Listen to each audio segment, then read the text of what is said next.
शीतला माता की कथा।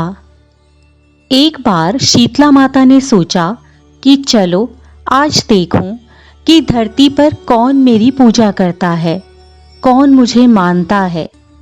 यही सोचकर शीतला माता धरती पर राजस्थान के डुंगरी गांव में आई और देखा कि इस गांव में ना तो उनका कोई मंदिर है और ना ही उनकी पूजा होती है।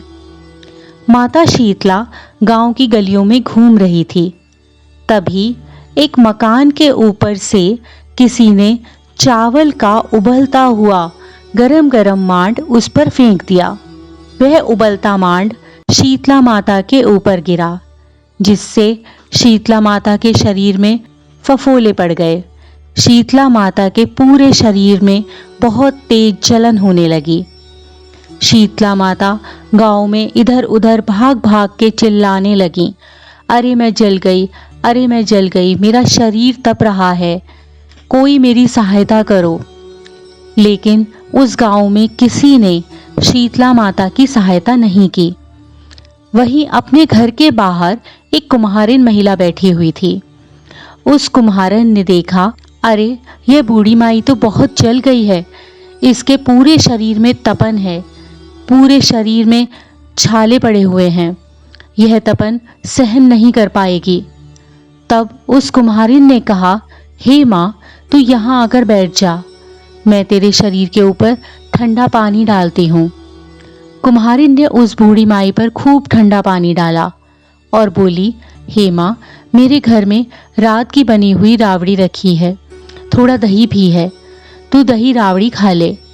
तब बूढ़ी माई ने ठंडी ज्वार की आटे की रावड़ी और दही खाया तो उसके शरीर को ठंडक मिली। तब उस कुम्हारिन ने कहा, माँ आ बैठ जा, तेरे सिर के बाल बहुत बिखरे हुए हैं, मैं तेरी चोटी गूंथ देती हूँ। और कुम्हारिन माई की चोटी गूंथती हुई और बालों में कंघी करती रही। अचानक कुम्हारिन की नज़र उस बूढ़ी माई के सिर के पीछे पड़ी तो कुम्हारिन ने देखा कि एक आंख बालों के अंदर छुपी हुई है। यह देखकर वह कुम्हारिन डर के मारे भागने लगी। तभी बूढ़ी माई ने कहा, बेटी रुक जा, तू डर मत, मैं कोई भूत प्रेत नहीं हूँ, मैं शीतला माता हूँ। मैं तो इस धरती पर देखने आई थी कि कौन मुझे मानता है, कौन मेरी पूजा करता है। इतना कहकर माता 4 भुजाओं वाले हीरे जवाहरात के आभूषण पहने, सिर पर मुकुट धारण किए अपने असली रूप में प्रकट हो गई। माता के दर्शन कर कुम्हारिन सोचने लगी कि अब मैं गरीब इस माता को कहाँ बिठाऊं। तब माता बोली, बेटी तू किस सोच में पड़ गई। तब उस कुम्हारिन ने हाथ जोड़कर आंखों में आंसू भरते हुए कहा, हे माँ, मेरे घर में चारों तरफ दरिद्रता फैली हुई है, मैं आपको कहाँ बिठाऊं। मेरे घर में ना तो चौकी है, ना बैठने का आसन है। तब शीतला माता प्रसन्न होकर उस कुम्हारिन के घर खड़े हुए गधे पर बैठ गईं और एक हाथ में झाड़ू और दूसरे हाथ में डलिया लेकर उस कुम्हारिन के घर की सारी दरिद्रता को झाड़कर डलिया में भरकर बाहर फेंक दिया और कुम्हारिन से कहा, बेटी तू मेरी सच्ची भक्त है, मैं तेरी भक्ति से बहुत प्रसन्न हूँ, अब तुझे जो भी चाहिए मुझसे वरदान मांग ले।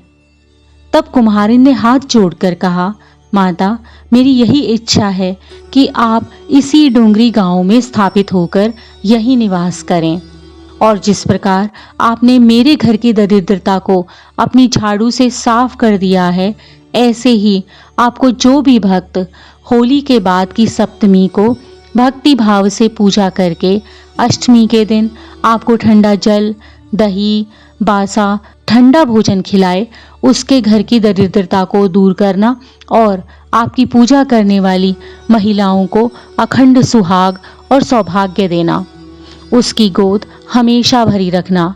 साथ ही जो पुरुष शीतला अष्टमी को नाई के यहाँ बाल न कटवाए, कपड़ा धोबी के यहाँ धुलने के लिए न डाले और आप पर ठंडा जल चढ़ाकर, नारियल फूल चढ़ाकर परिवार सहित ठंडा बासी भोजन करे, उसके काम धंधे और व्यापार में कभी भी दरिद्रता ना आए। तब माता बोली, ऐसा ही होगा बेटी। तूने जो वरदान मांगे हैं मैं सब तुझे देती हूँ। तुझे आशीर्वाद देती हूँ कि मेरी पूजा का मुख्य अधिकार इस धरती पर सिर्फ कुम्हार जाति का ही होगा। तभी उसी दिन से डोंगरी गांव में शीतला माता स्थापित हो गईं और उस गांव का नाम हो गया शील की डुंगरी। शील की डुंगरी भारत का एक मुख्य मंदिर है। शीतला माता के दिन यहाँ बहुत विशाल मेला लगता है, जो कि शीतला माता के प्रति भक्तजनों की आस्था और विश्वास को दर्शाता है। इसी प्रकार की अन्य व्रत एवं पौराणिक कथा कहानियों के लिए हमारे चैनल को सब्सक्राइब और शेयर करें, ताकि आप भी दूसरों तक इन्हें पहुंचाकर धर्म लाभ प्राप्त कर सकें।